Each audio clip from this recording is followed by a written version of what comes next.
Here we can see the basic project structure of the chat demo app. The src folder contains all of the Java source files organized in the different packages. Our com.chat.demo package holds all of the activity classes of the app.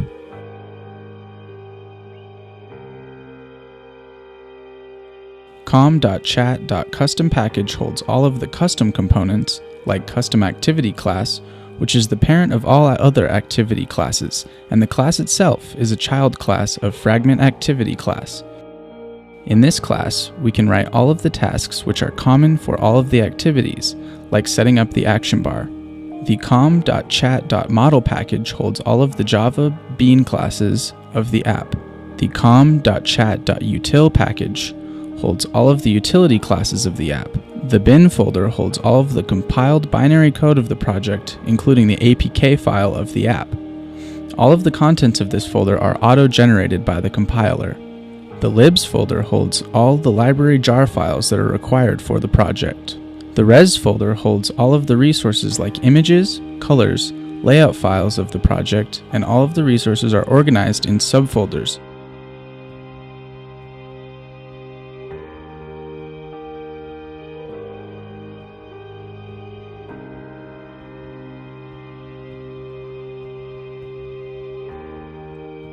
The drawable holds all of the images to be used in the project.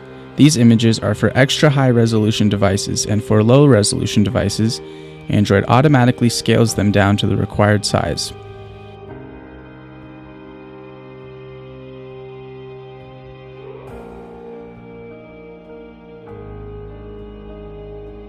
The layout folder holds all of the layout XML files for the app views.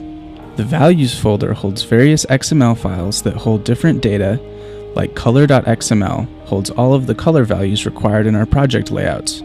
Dimen.xml holds various density values like the width of an image view.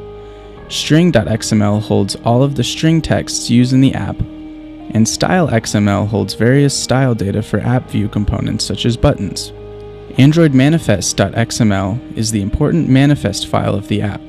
It declares all of the activities and other required information for the project.